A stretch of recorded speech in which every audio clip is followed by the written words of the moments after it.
Creatures of the Night. Prologue.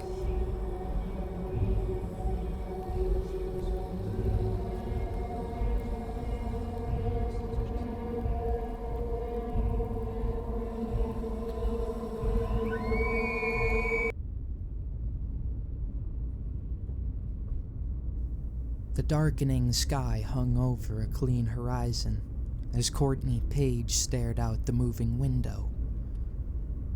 The field surrounding the isolated road that they drove down was particularly sparse in trees when compared to the forests she was used to where she lived in Colorado.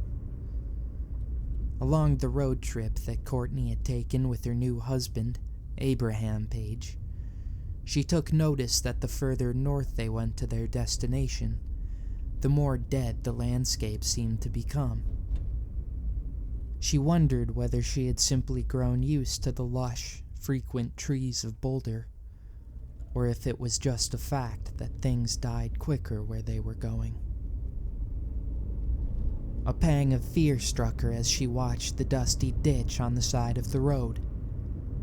As her husband drove past, her eyes were glued to what she first perceived as a dead body, but soon became more apparent to be the carcass of a massive deer. It was the unnatural way in which the deer was positioned that initially scared her. It lay on its back, with its front legs hung out to the sides in a stance that looked less like roadkill and more like a man with his arms splayed out in a snow angel position. The image reminded her of a crucified Christ hanging on the cross at church. Which turn is it up here? Courtney was snapped back to the jostling, cigarette-smelling car that she and her husband traveled the country in. The silence made her mourn the radio that had lost signal a few hours before. She put her forehead in her hand and looked down at the map that sat on the glove box in front of her. She recognized the upcoming fork as the one that set them on the path either towards the Trout Bay campgrounds or back on the highway. Left, she told him, and he took the exit. Do you think they'll let us in this late? Abraham asked. Courtney silently thanked him for taking her mind off the splayed deer for a moment longer. I hope so, she responded honestly. I really wish we could have called. I'd feel a lot better if we had a reservation like we normally get, she said. It was probably the fourth time she'd said it in that hour alone, though the couple really had done everything in their power to get a hold of the park services. Abraham had a look of concern on his face, but didn't say anything in response aside from the usual, "We'll find someone to talk to." She liked his attitude, though she found it hard to replicate the same confidence in herself. What remained of her confidence shattered when the car pulled up to a closed gate that presumably led to the campgrounds. What the hell? Are they closed? Abraham asked as he pulled to a crunchy stop on the gravel road before the gate. Not only were there no workers in sight, but the gate itself appeared to be unlatched, its chain hanging loosely. If it is, they didn't make it very obvious, Courtney said, surveying the surrounding area.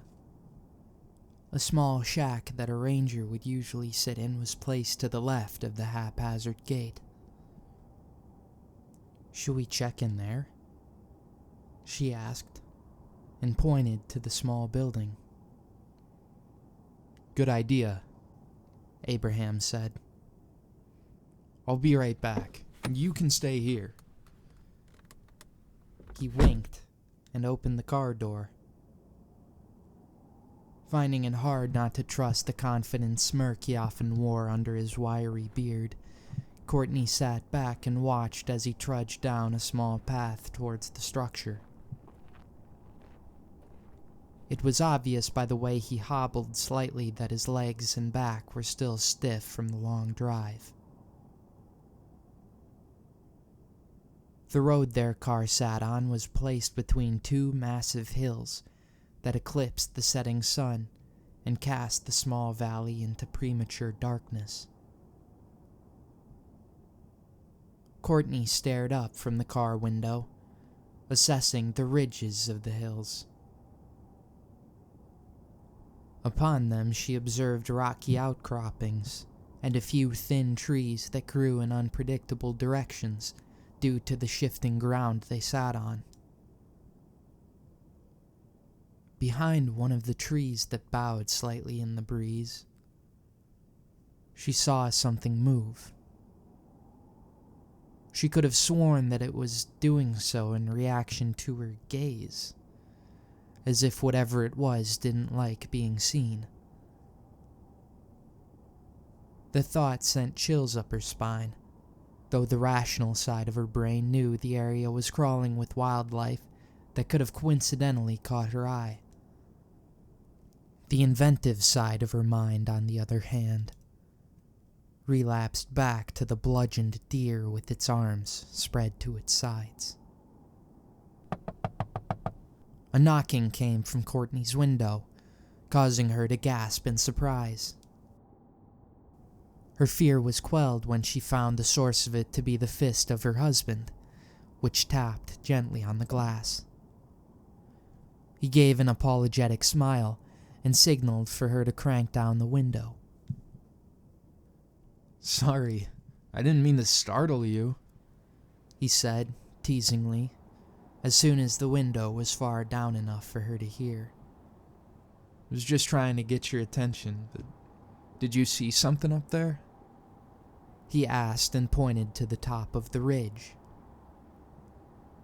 Yeah, I think it was just a deer or something, she said, honestly. Were you able to find anyone? No, the place was empty, he said, gesturing to the small station. It's kind of a mess in there, too. They left the door unlocked with stuff everywhere. The thing is, the gate is already unlatched, and I don't see any signs saying the place is closed or that we're not allowed to enter, so... Abraham nodded his head towards the unlocked gate and shrugged his shoulders as to suggest they should ignore the small amount of authority the closed barrier held. At least, we could take a look around until someone tells us to get lost. Courtney thought for a moment, considering the look that would overtake her husband's joyful face if she broached the idea of turning back. She knew he would do it if she asked, but she also knew he was always excited for adventure. That was one of the things she loved about him.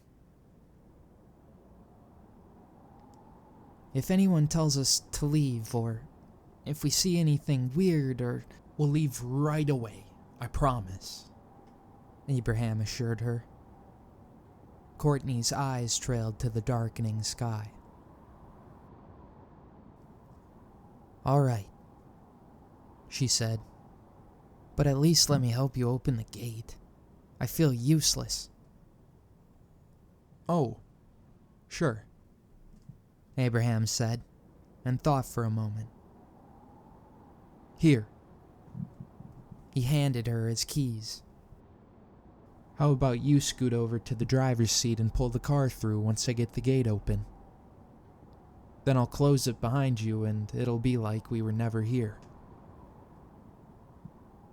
Courtney took one look at the keys in her hand and gave them back to her husband. Or, you could drive the car and I could open the gate. Come on, I need to stretch my legs. Courtney popped the passenger door open, forcing Abraham to take a step back. He opened it the rest of the way and posed like a butler would, holding a door for their master.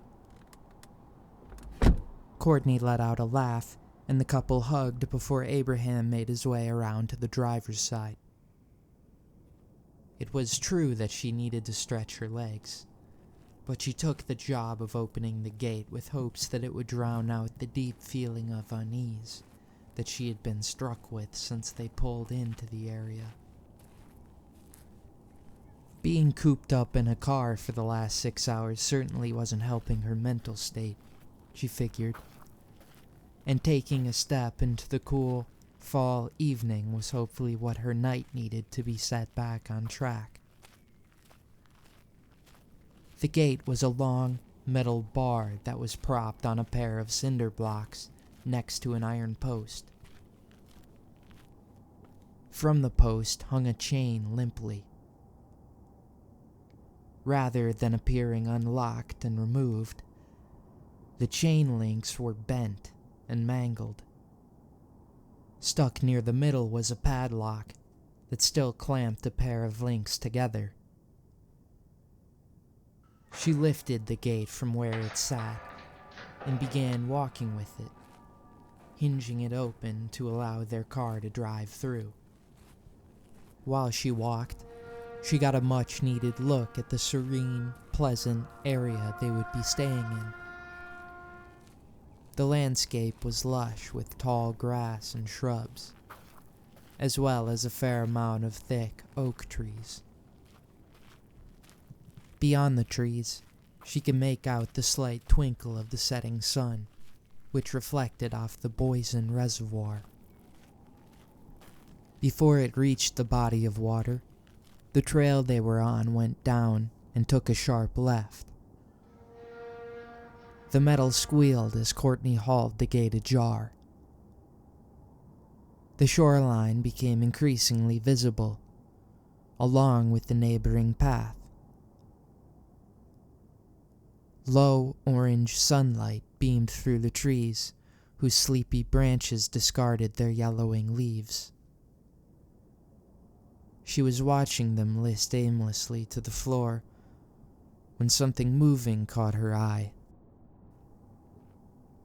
Someone walked down the path in the other direction. They were hard to make out on account of the dark green coat they were wearing, not to mention the matching hood that sagged atop their head. The figure lumbered away until they were too far down the path for Courtney to see them through the foliage.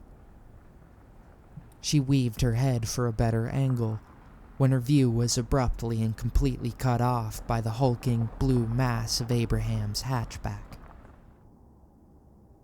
You all right? He asked, turning his own head to the left to try and see what she had been gawking at. It was nothing, just somebody walking up there. I wanted to see if I could ask them if they had any information about the park being closed or anything. They were wearing green. I thought it could be a ranger, she said. Rangers around here wear tan. That's a good sign, though, Abraham said. Probably means they aren't closed after all. If we run into them on the way up, we'll ask if they know anything about why this place looks so, But first, would you mind getting that gate closed? Still shouldn't make our presence too obvious if we can avoid it, he said, and pulled further onto the path to give her enough space. Once again, Courtney lifted the gate and helped it back to the cinder blocks they had found it on, despite its shrill protests. As she sat it back in place, her eyes were unconsciously drawn back to the spot which had first unnerved her when they arrived. It was the stony ridge to the left of the valley. The sun was creeping on the horizon, and no longer provided light to the lower parts of the land, but still illuminated the higher peaks. Atop the ridge, behind a slim tree, her eyes locked with those of a deer. It looked to be a doe, judging by its head, which was smooth and antlerless. Light was cast onto one half of the animal's face, which caused its light fur to twinkle. After a moment of eye contact between the deer and her, Courtney watched as the animal lowered its head and backed out of view slightly. It hunched its body behind a patch of tall grass as if it wanted to hide from her. Still, through its cover, she could make out the animal's ears and swore she could feel its eyes on her. What a strange way for a deer to act, she thought as she backed away from the gate and towards the passenger side of the car. She only turned when she reached the car door, which she opened quickly and climbed inside as the feeling of being watched grew in the back of her skull yet again. The inside of the car was silent. Courtney took a few deep breaths before she quickly became aware of another, more comforting gaze. Are you sure you're feeling all right? Abraham asked with a concerned expression. Like, is there something on your mind? You seem pretty stressed since we pulled up here. If it has to do with this campsite nonsense, like, I swear I'll take care of it if there's some kind of fine or some... No, I mean, it's not that. I'm not worried about the campsite. I just got a bad feeling, that's all. It's probably nothing, Courtney said, trying to convince herself along with her husband. She figured that if Abe was able to keep up his enthusiastic outlook, nothing bad would happen to her. Like, his positives would cancel out her negatives. That, she remembered, was one of the reasons she married him. Are you sure you don't want to find a hotel instead? I bet there are plenty of rooms open in Shoshone this time of year. Abraham pointed his arm beyond the Boysen Reservoir, where the town resided. Look, I'm serious. You say the word, and we can go, he said. No, don't worry about me, Courtney responded. It'll be fun. Besides, it looks like it's getting pretty dark. We should get to the campsite and set up the tent. He gave her the wide smile that she loved, and she leaned in to kiss him before the two drove off down the campsite path. Before they rounded the bend to the left, Courtney glanced over her shoulder and out the back window. Barely lit by the dark blue sunless sky and the trailing red taillights, was the scene of two ridges, the gate, and the small ranger hut. Scattered throughout the landscape, Courtney saw no less than 5 deer heads, which watched their car quietly as it steered around the corner, deeper into the woods. The campsite the couple pulled into was the third of 3 that they passed on their short drive. Not a soul was visible on the trip, not even the man Courtney claimed to have seen walking when she opened the gate. Abraham was worried about his wife, who, even as they pulled into the campsite, seemed to be nervously scanning the woods with her eyes. Nonetheless, he wanted to keep a good attitude for her, even if she didn't seem keen on telling him the issue aside from this phantom bad feeling. The campsite itself was little more than a patch of mowed grass with a picnic bench and a fire pit. It was only a few meters from the shore of the reservoir, which allowed them the ambience of calm, rippling waves as they began to unpack. By the time the couple had their tent set up and a fire going, the night had grown into mature levels of darkness. Abraham sat, tired from the long drive that brought them along winding mountain roads to where they were now.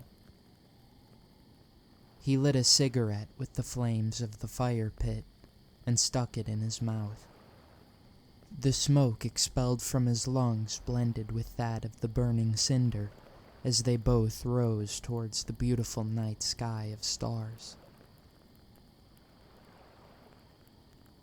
"Can I see that?" Courtney asked, bringing Abraham's attention back to her, where it often was. "See what?" he asked. "This?" He held up the cigarette, and Courtney nodded her head. He passed it to her. "Since when were you a smoker?" he asked. She shrugged and stuck the filter in her mouth. It wasn't that Courtney had a disdain for cigarettes. She told him she didn't mind that he smoked. It was just odd to him how eager she was. On a few occasions, he had offered her one, and she accepted, but she had never gone out of her way to smoke like that before. Courtney handed little more than a butt back to Abraham and leaned back in her chair. "So, what do you think happened to that hiker you saw?" Abraham asked. "Do you think he's staying down there further?" "I don't know," Courtney said. "He was walking pretty slow, I thought. I expected us to run into him when we were driving. Then again, I guess he was pretty camouflaged." "What did you say he was wearing again?" Abraham asked. "Some kind of camo gear?" "Not even. It looked like some kind of creepy gown that covered him from his head to his feet. Not the type of thing you'd wear camping. It was bizarre," she said and checked over her shoulder towards the sparse trees and the rolling plains, which were now cast into a thick blanket of darkness. "Is that what's got you so creeped out?" Abraham asked. "Look, if he shows up, I'll talk to him, alright?" It's not just that. I don't know," Courtney said. "It's just been a while since I've been camping. I guess I'm on edge." "It's alright. And you're probably just hungry from the drive," Abraham said, standing. "We have a pack of hot dogs in the cooler. I'll go get 'em. Do you want anything else from the car while I'm up?" "A beer? "Another cigarette?" he asked. She smiled and shook her head, but thanked him for the offer. He walked about 5 meters to the car, where he began digging through the bags of supplies they had brought. It didn't take him long to find the cooler full of food, including the hot dogs. "Oh yeah," he called to her. "We also have to find a tree around here to hang the pack in. There's bears in the area, and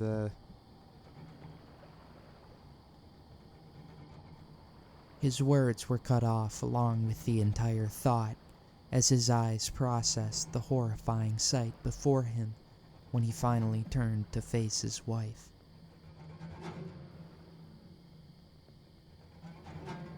Courtney still sat in the same place, though tears now streamed from her eyes, reflecting the blaze from the fire.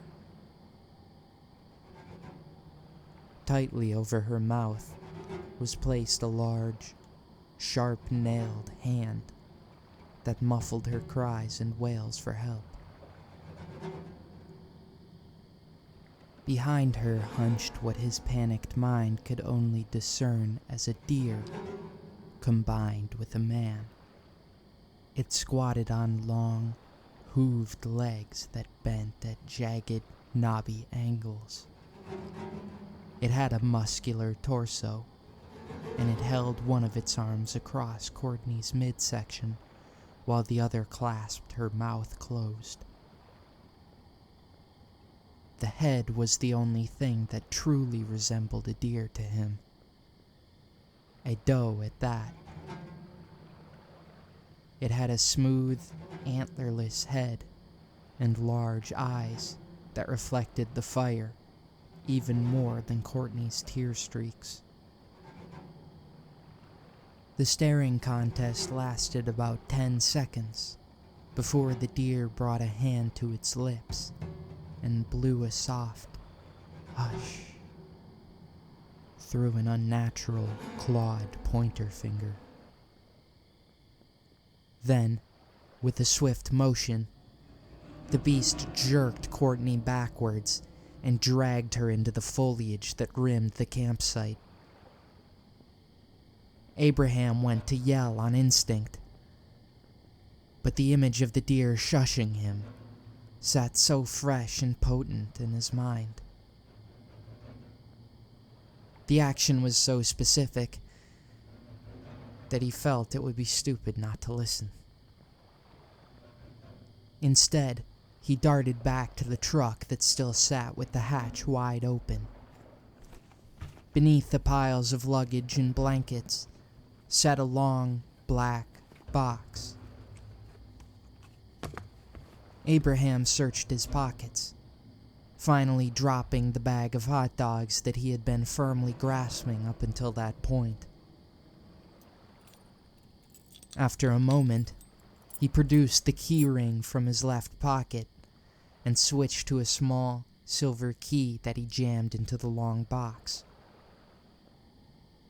With a pop, it opened, and from it, he grabbed a long hunting rifle. It was a weapon he brought with him on every trip, but had abstained from using until now. He loaded it before hurrying off into the brush, in the direction his wife was taken. Courtney left a significant imprint as she was dragged, unwillingly, through the tall grass. Abraham followed as quickly and quietly as he could muster. From the dark woods around him, he heard snapping in all directions that made him keep his head on a swivel. Eventually, the trail led to a ridge, beyond which he heard a voice. In the divot below was a small clearing that was lit with a few dim candles. Abraham got low to the ground and peeked over from the rocky outcropping he sat on. From there, he was horrified to make out 6 of the same deer-like creature that had just attacked his wife. Though the looks of them varied slightly, they were all similarly massive, and all lacked antlers. They stood tall in an unnerving circle at the center of the clearing, towering over a man in the middle. he held what appeared to be a real deer on a leash. The man was also wearing a dark cloak that covered his head and draped rather seamlessly into the grass. He was chattering words to himself that Abraham could faintly hear, though he was also gesturing as if he was talking to someone. It didn't appear to Abraham that he was talking to any of the deer creatures, but rather to himself, or someone that he could neither hear nor see. Abraham strained his ears to focus on what the man was saying, when the call of a familiar voice caused him to aim his gun. To the left of the clearing sat yet another cloaked figure, along with his wife, Courtney, who had just cried out in pain. She was bound to a chair, and the cloaked man stood over her with something in his hand. Just then, a gust of wind wafted the putrid scent of something dead directly into Abraham's face. It was all too much. He stood, perched on the ridge, and allowed his blood to boil with a primal surge of retaliation. What Abraham did next was a stupid decision, and he well knew it. But he couldn't stop himself. From the ledge he sat on, Abraham readied his gun and fired at the cloaked figure that stood over his wife. Though his ears rang heavily, Abraham could swear he heard the figure let out a deathly, pained wail. Removing the sight from his eye, he was satisfied to see the sick man lying flat on the ground. His attention was caught, however, by the ring of deer creatures that now stood, turned, staring directly at him. They were completely still, up until the moment that the man at the center, who was no longer talking, flicked his hand and pointed to Abraham. At that point, all of them bolted from the clearing and into the surrounding brush. Panicked, Abraham stuffed another shell into the barrel and readied it, though he wasn't sure where to aim anymore. From the clearing below, the cloaked figure watched him, still, breathless. He heard leaves crunching and twigs snapping from all sides, along with the occasional huff or snort, though it was too dark to see anything past the leaves. He readied the rifle and spun, reacting to every little noise he heard. But he didn't shoot. He never saw an opportunity. Suddenly, and without warning, 3 of the beasts lunged from the tree line and came down on Abraham. He fired the rifle finally, but the shot did seemingly nothing as he was tackled to the ground by the hulking creatures. With long, predatory teeth, the deer chomped down on the man's flesh, stripping bits of it away as he screamed and writhed. Their clawed hands ripped at his innards and bathed themselves in his flowing blood. Abraham's screams turned to gurgles as he was ravaged and eaten by inappropriate, unnatural mouths. Down in the clearing below, the shot man rose to his feet with a long, pained groan. He held a spot on his side where his green robes shifted to a dark purple. "Finish preparing her," the standing man demanded. "We already lost one today. We can't get any more behind schedule." The man obliged despite his injury and began preparing a syringe. "Yes, master," the man said, this time not to his comrade, but to an empty spot before him. For a moment he paused before responding. "No, master. We'll dump what's left of him into the reservoir," he said, gesturing towards Abraham, who was still in the process of being ripped apart. Another pause. "Yes, master. There will be not a trace of them left, like you asked." He watched the empty space intently. His face was hardly visible from beneath the hood, but his pupils widened in delight the longer he stared and listened to apparently nothing.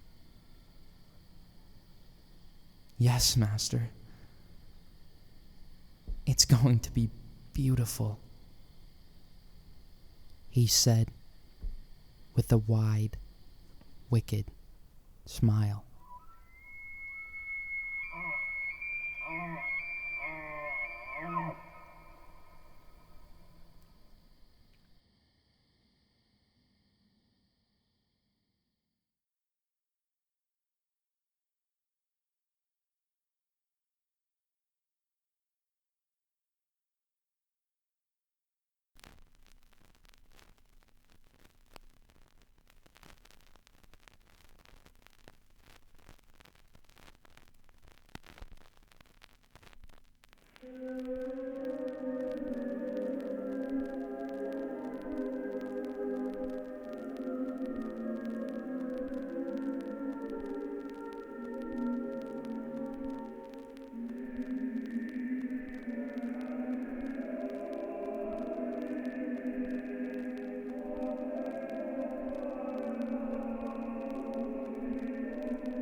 Hello, listener, and thanks for staying all the way to the end of the story. I hope you enjoyed. This was the prologue to a new series that I'm currently in the process of writing called Creatures of the Night. It's going to be sort of a nature-themed, gothic kind of horror story, so if you're interested in that sort of thing and you liked what you heard just now, definitely stick around because there's more to come. I have a lot written. And if you have any comments or any suggestions, definitely leave them in the comments section. I believe you can do that on Spotify as well. Be sure to turn them on. Just because I'm currently working on the next couple chapters, and I'd like to know what people think and get ideas for how I should go moving forward. But the regular creepypastas and everything will still be interspersed between these uploads. But yeah, I just wanted to get some more original work. The only other episode that's written by me right now is Rabbit Stew, episode 5, and I was really proud of that one, so I'm trying to get, more of my own work in there, so excited to see the comments, and yeah, stay tuned for the next few episodes coming soon. Hope you enjoyed. Peace.